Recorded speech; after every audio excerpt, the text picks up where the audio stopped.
दोस्तों, बांग्लादेश के साथ बिगड़ते रिश्तों के बीच में अब भारत ने एक बहुत बड़ा जियोपॉलिटिकल दांव खेला है और अब म्यांमार में लंबे समय से चुप्पी साधने के बाद अब भारत ने अपनी कूटनीतिक चाल म्यांमार में चली है और इसका कारण म्यांमार में चीन की उपस्थिति को कमजोर करना, साथ ही बांग्लादेश की घेराबंदी और उसे सबक सिखाना है। दरअसल म्यांमार में होने वाले विवादित चुनावों से ठीक पहले भारत और म्यांमार की सैन्य सरकार के बीच एक बेहद अहम बातचीत चल रही है। इन बैठकों का सबसे बड़ा उद्देश्य है भारत के लिए रणनीतिक रूप से बेहद महत्वपूर्ण सितवे पोर्ट की सुरक्षा और उसके आसपास बन रहे प्रोजेक्ट की प्रगति को तेज करना। खास बात यह है कि भारत अब म्यांमार में एक अंतर्राष्ट्रीय सिक्योरिटी फर्म को शामिल करने पर भी विचार कर रहा है ताकि जमीनी सुरक्षा मजबूती से की जा सके। ये कदम भारत को उस क्षेत्र में एक मजबूत उपस्थिति देगा जहां चीन पिछले कई सालों से अपना दबदबा बनाए हुए है। भारत की म्यांमार में सबसे बड़ी दिलचस्पी दो क्षेत्रों में है, रेयर अर्थ मिनरल्स और कनेक्टिविटी प्रोजेक्ट्स में। हालांकि भारत सार्वजनिक रूप से म्यांमार की मिलिट्री जुंता के चुनावों को समर्थन देता दिखाई देता है, लेकिन वास्तविकता यह है कि भारत को उसी तरह से रेजिस्टेंस ग्रुप से भी बात करनी पड़ रही है, क्योंकि भारत के लगभग सभी बड़े प्रोजेक्ट्स उन इलाकों से होकर गुजरते हैं जो इन समूहों के नियंत्रण में है। चीन द्वारा रेयर अर्थ निर्यात पर कई प्रतिबंध लगाए जाने के बाद भारत अब विकल्पों की तलाश में है और म्यांमार इसके लिए सबसे महत्वपूर्ण जगह बन चुका है। एक बड़ी खबर यह है कि भारत और अमेरिका मिलकर म्यांमार के कचिन राज्य में रेयर अर्थ की खोज और निकासी पर सहयोग कर सकते हैं। रिपोर्ट्स के अनुसार भारत ने पहले ही कचिन इंडिपेंडेंस आर्मी से संपर्क किया है और उनसे सैंपल इकट्ठा किए गए हैं। यहां से रेयर अर्थ निकालकर अमेरिका भेजने की भी संभावनाएं खुल रही है, लेकिन इस इलाके की पहाड़ी जमीन, खराब सड़कें और सुरक्षा चुनौतियां इस काम को बेहद मुश्किल बनाती है। भारत की पूर्वोत्तर सीमा पर मेघालय के दाउकी में ट्रकों की लंबी कतारें दिखती है जो सीमा पार जाने का इंतजार करती है। दूसरी ओर कई सौ किलोमीटर दूर मिजोरम और मणिपुर में भारत सड़कों, पुलों और रेलवे ट्रकों का निर्माण कर रहा है ताकि भविष्य में म्यांमार होते हुए दक्षिण पूर्व एशिया तक सीधी कनेक्टिविटी बनाई जा सके। भारत और अमेरिका की एक्ट ईस्ट और इंडो पैसिफिक रणनीतियों को जोड़ने के लिए एक ऐसी इंटीग्रेटेड नेटवर्क सिस्टम की जरूरत है जिसमें सड़कें, रेलवे, नदी मार्ग और फाइबर ऑप्टिक सब शामिल हो। भारत के सामने सबसे बड़ी चुनौती है दो बड़े प्रोजेक्ट को पूरा करना। पहला इंडिया म्यांमार थाईलैंड त्रिपक्षीय हाईवे और दूसरा Kaladan multi modal transit transport project. ये दोनों परियोजनाएं भारत को दक्षिण पूर्व एशिया और बंगाल की खाड़ी तक सीधी पहुंच दिलाएंगी। हालांकि इन पर काम बेहद धीमी गति से चल रहा है। त्रिपक्षीय हाईवे की शुरुआत 2002 में हुई थी, लेकिन आज 70% हिस्सा ही पूरा हो पाया है। भारत और थाईलैंड का हिस्सा 2023 में पूरा हो गया था, लेकिन म्यांमार वाला भाग लगातार देरी में फंसा हुआ है। इसके बावजूद स्थानीय सूत्र बताते हैं कि भारतीय कंपनियों ने सगाइंग क्षेत्र में काम शुरू कर दिया है और उन्हें वहां रेजिस्टेंस ग्रुप्स की सुरक्षा भी मिल रही है। दूसरी ओर मिजोरम के मुख्यमंत्री ने हाल ही में बताया कि कलादान प्रोजेक्ट 2027 तक पूरा हो सकता है। ये प्रोजेक्ट मिजोरम को समुद्र तक सीधा रास्ता देगा और भारत के लिए ये एक गेम चेंजर साबित होगा। केंद्र सरकार मिजोरम के दक्षिणी हिस्से तक रेलवे लाइन बढ़ाने की भी योजना बना रही है, जिससे म्यांमार के साथ व्यापार और सैन्य लॉजिस्टिक दोनों मजबूत होंगे।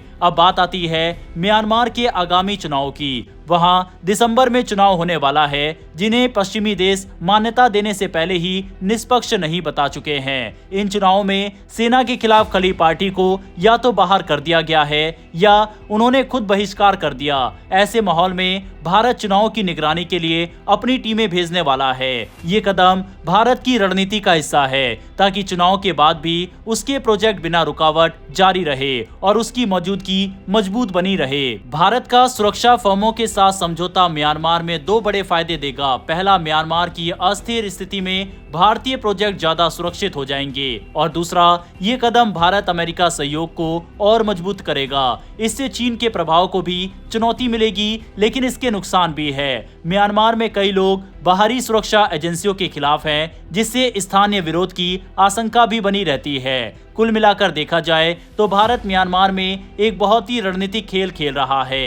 एक तरफ उसे सेना से संबंध बनाए रखने हैं, दूसरी तरफ उसे रेजिस्टेंस ग्रुप की मदद चाहिए। एक और अमेरिका के साथ रेयर अर्थ सहयोग की प्लानिंग है, दूसरी ओर चीन की नजरें इस पूरे घटनाक्रम पर टिकी हुई है। ऐसे में म्यांमार की चुनावी हलचल भारत के निर्णय को और महत्वपूर्ण बना रही है। भारत इस समय पूरी कोशिश कर रहा है कि चुनावों के पहले ही वह अपने सबसे अहम प्रोजेक्ट को सुरक्षित कर ले और भविष्य में क्षेत्रीय भू राजनीति में अपनी स्थिति को मजबूत कर ले। बढ़ते हैं अगली खबर की तरफ, लेकिन उससे पहले हम कई ऐसे सेंसिटिव टॉपिक जैसे बांग्लादेश, पाकिस्तान और म्यांमार से जुड़ी वीडियो कवर करते हैं। ऐसे में इन देशों से कमेंट बॉक्स वगैरह में और चैनल पर कई बार स्पैम वगैरह किया जाता है, जिससे रीच काफी कम हो जाती है और जिन लोगों ने हमारे चैनल को सब्सक्राइब कर रखा है उन लोगों तक भी वीडियोस नहीं पहुंच पाती। इसीलिए अगर आपको फॉरेन पॉलिसी और वर्ल्ड अफेयर से जुड़ी ऐसी वीडियोस देखना पसंद है तो नीचे दिए गए सब्सक्राइब बटन को प्रेस कर बेल आइकन को दबा ले। हम डेली 3 से 4 वीडियो वर्ल्ड अफेयर से जुड़ी लेकर आते हैं और सब्सक्राइब करने से ये सभी वीडियो आप तक पहुंच पाएंगी। वहीं जो लोग स्पैम करते हैं उनको भी इससे सबक मिलेगा। खैर, बढ़ते हमारी अगली खबर की तरफ, जो कि प्रोजेक्ट कुशा को लेकर है। भारत का सबसे महत्वाकांक्षी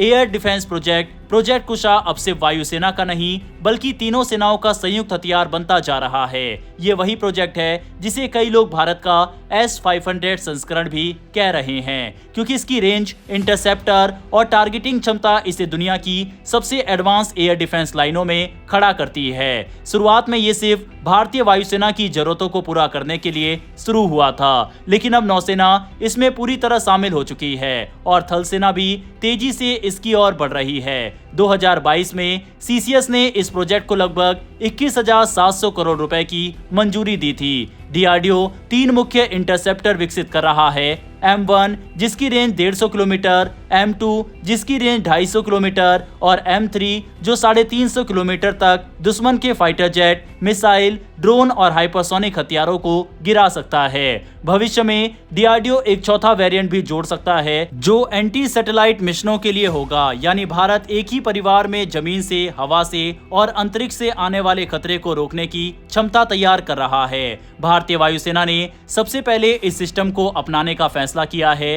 IAF ने 5 पूरी स्क्वाड्रन लेने की प्रतिबद्धता जताई है जो 2032 तक तैनात हो जाएंगे। हर स्क्वाड्रन में 8 से 10 launcher, multi function radar, command system और 200 से ज्यादा इंटरसेप्टर होंगे। ये S-400 की कवरेज को लगभग 2 गुना कर देगा और चीन के J-20 जैसे स्टेल्थ फाइटर्स या पाकिस्तान के स्टैंड ऑफ हथियारों को 300 प्लस किलोमीटर दूर से ही रोकने की ताकत देगा। IAF चीफ भी कह चुके हैं कुशा S-400 का रिप्लेसमेंट नहीं बल्कि उसका मल्टीप्लायर होगा। अब नौसेना की बात करें तो उसकी दिलचस्पी M2 वेरिएंट में है, जिसे खास तौर पर जहाजों के वर्टिकल लॉन्च सिस्टम के लिए तैयार किया जा रहा है। इसे कोलकाता क्लास, विशाखापट्टनम क्लास और आने वाले प्रोजेक्ट 18 विशाखापट्टनम क्लास और आने वाले प्रोजेक्ट 18 युद्धपोतों में लगाया जाएगा। ये समुद्र की लहरों, जहाजों की मूवमेंट और सी स्कीमिंग एंटी शिप मिसाइलों के खिलाफ भी काम करेगा। नौसेना इसका इस्तेमाल चीन के एंटी शिप बैलिस्टिक मिसाइलों को रोकने तक के लिए कर सकेगी, जो भारत के लिए गेम चेंजर साबित हो सकता है। थल सेना की तरफ से अभी अंतिम फैसला नहीं आया है, लेकिन वह भी इस सिस्टम को अपनाने की दिशा में है। ऑपरेशन सिंदूर 2025 के दौरान LAC के पास कई क्षेत्रों में एयर डिफेंस गैप सामने आए थे, इसीलिए सेना 250 किलोमीटर रेंज वाले स्टैंड अलोन M2 वेरिएंट में दिलचस्पी दिखा रही है। ये मोबाइल ट्रक लॉन्चर्स पर लगाया जाएगा ताकि लद्दाख, अरुणाचल और राजस्थान बॉर्डर जैसे इलाकों में तेजी से मूवमेंट हो सके। इससे गोला बारूद डिपो, ब्रिगेड HQ और स्ट्राइक फॉर्मेशन को लंबी दूरी की सुरक्षा मिलेगी। इन तीनों सेनाओं के जुड़ने से न सिर्फ ऑपरेशन आसान होगा बल्कि इकोनॉमी ऑफ स्केल भी बनेगी। DRDO और BDL की उत्पादन लाइनें साझा होंगी और अनुमान है कि इससे लागत लगभग 20 से 25% तक घट जाएगी। साथ ही कुशा का 70% से ज्यादा हिस्सा भारत में ही बन रहा है। यानी ये सीधे तौर पर आत्मनिर्भर भारत मिशन को मजबूत कर रहा है। 2025 के अंत में M1 इंटरसेप्टर के ट्रायल शुरू होंगे और 2028 तक इसकी पहली तैनाती की योजना है। कुशा प्रोजेक्ट भारत के एयर डिफेंस में वही भूमिका निभाएगा जो ब्रह्मोस ने स्ट्राइक क्षमता में निभाई, पूरे सिस्टम को एक नई ऊंचाई पर ले जाने वाली तकनीक। फिलहाल दोस्तों इस वीडियो में इतना ही, फिर मिलेंगे ऐसी एक नई वीडियो के साथ। धन्यवाद। जय हिंद, जय भारत।